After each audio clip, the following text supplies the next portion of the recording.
Vanderbilt swingman Aaron Nesmith is one of the draft's premier flamethrowers.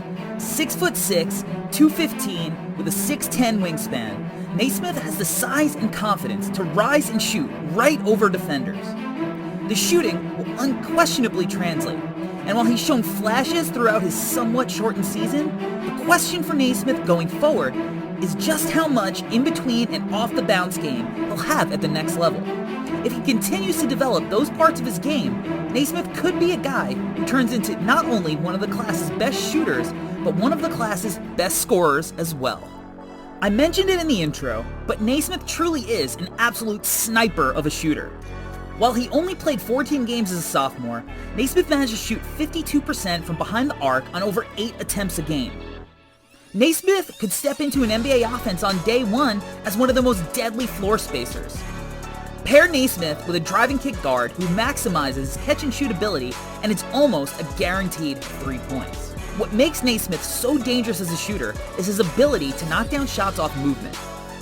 Nesmith does a great job running off of a variety of screens, like he does here, knocking down the Warriors-esque side elevator. Very Ray Allen-esque here, backing his way into the corner three. Next, let's watch him screen the guard and then pop to the wing coming off the flare. Nesmith's threat as a shooter creates so much gravity. Watch here how both defenders stay with Nesmith as he runs off the pin down. This leaves the big wide open under the rim for a dunk attempt. Next, let's watch Nesmith run off some dribble handoffs. Teams are in a tough spot, as if they go under, he has too much room. If they chase, he can get downhill. With the success of a guy like Duncan Robinson in Miami, it's hard to picture Nesmith not becoming a valuable piece to an NBA offense. As an off-the-bounce shooter, Nesmith usually takes 1 or 2 dribbles to create space when defenders close out a little too hard on him. When simplifying the amount of dribbles he takes, he's able to create that extra space when guarded tight and stay consistent in his form. Where he struggled a bit is when he needs to use more than 1 or 2 dribbles. Early on in his career, we won't see many ISO shots off the bounce. With that said, even on some of the misses, the shots look makeable, and he doesn't look uncomfortable getting them up. If Nesmith ever gets to a point where he can knock down live dribble jumpers, he's going to be a big-time scoring threat.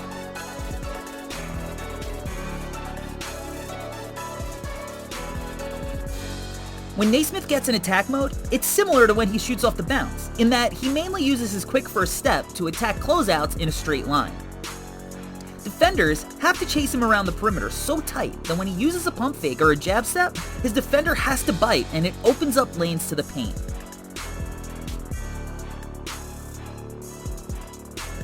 Nesmith is strong-bodied and a pretty fluid athlete, so he does a good job getting to the free throw line when he gets downhill.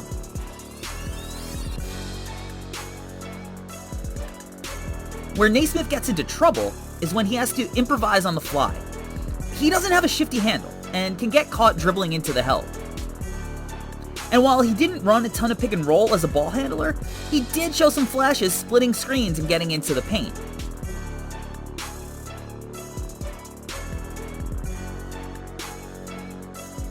Nesmith only finished around 50% around the hoop in the half court, but he's shown flashes of good touch, and with the extra space, he should be able to bump that percentage up to league average as he grows his game.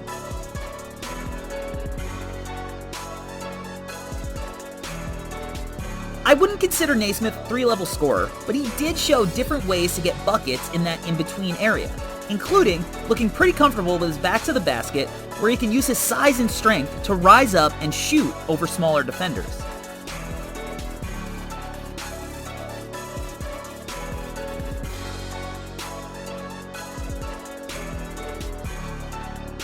When he has time, he's patient enough to get good looks off this way, but he struggles seeing the help come over, and because of his mediocre vision, can force up tough, awkward shots that he could kick out to his more open teammates. But when he has space and time, he's able to use his craft and footwork to get to where he wants to go. He shows off that ability here as he drains a couple pretty fadeaway baseline jumpers.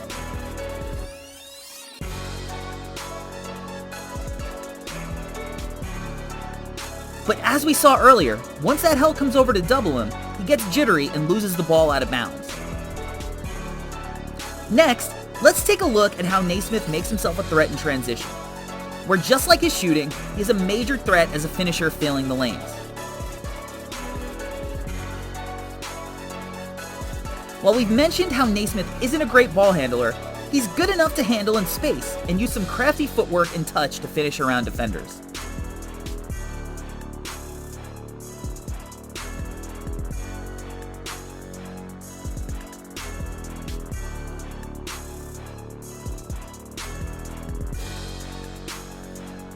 But, as he does in the half court, he can get tunnel vision and attempt tough finishes through defenders instead of leading the break and setting the table for his teammates.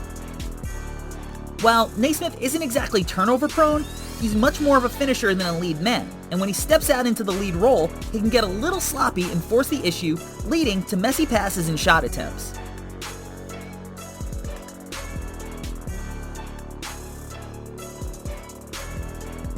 But when he does get to the basket, he's a handful to stop.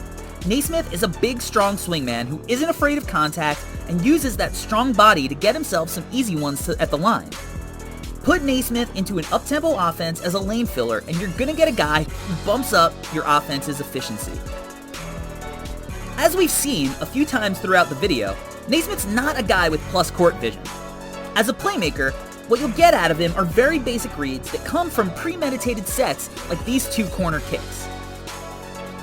This next possession is one I think he could really make consistently with extra space at the NBA level. Use that first step attacking closeouts to get to the paint and make an easy drop off to the big. Where I really like Nesmith as a passer is at the elbows, where Nesmith can use his height and length to see over the defense and make reads to cutters. These are simple reads, but Nesmith times and places them right where they need to be. Nesmith didn't initiate too many pick and rolls, but this was a sweet pocket pass that is really nicely placed. If he can make this a part of his game long term, he jumps up a level as a prospect. But as we see here, Nesmith really struggles improvising. He panics as the help cuts off the baseline and then makes a bad decision throwing the ball away, leading to a fast break. Good job here beating his man with his first step, but again, struggles to make the right read when the help collapses. Let's take a look at Nesmith on the other end now. Nesmith isn't a Vassell level defender, but he competes and does a good job leading his man into the help one-on-one. Nesmith gets low and long and does a good job using that length to stay with his man and contest shots. Because of his physical tools, even when he gets beat, he can recover and get himself back into play. And he just gives really good effort. He stays engaged and brings the intensity you need at the next level. Where he needs to improve one-on-one is beating his man to the spot and making them retreat. He's not a huge gambler, but because he opens his stance up so much, if he does reach, he has a hard time recovering. Another example here, not bumping his man off the spot and getting his man to retreat. He tries to ice the screen, but lets his man get to the middle of the floor for a layup. As a team defender, Nesmith is pretty underrated. He does a good job keeping his head on a swivel, seeing ball and man, talking things through, and then he perfectly splits the weak side, allowing a strong closeout. He then doubles the corner, leading to the forced jumper with the shot clock winding down.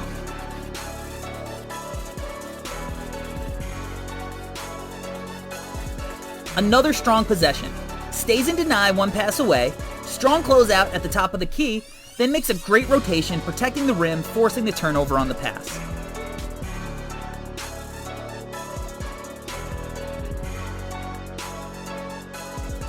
Nesmith really excels making that rotation to the paint. He nails that rotation on this possession for his teammates fouls his man. I love how Nesmith is always talking and pointing things out. Really solid rotations on the dribble penetration here, getting in position to close on either the corner or the wing. Once he gets to the wing off the pass, you see how much ground he can cover with the wingspan. And those strong closeouts are a real strength of his. He has good timing and the physical gifts to frustrate shooters. We see that timing again here on the shot block protecting the rim. Nesmith averaged nearly 1 block a game as a sophomore. Now, NBA teams won't draft Nesmith for his shot blocking, but having a big guard that can play multiple defensive roles is of the utmost importance in a switch-heavy league. Nesmith won't block as many shots on NBA-level athletes next season, but the dude really worked hard to contest shots at the rim. Just pure heart getting that second block on this possession.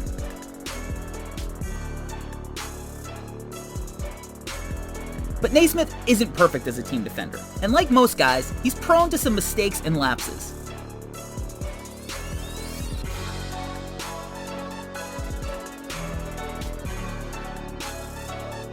But even when he gets sloppy, he still gives effort, and if he's paired with a coach who could develop and clean up some of his defensive shortcomings, he can turn into a real two-way threat.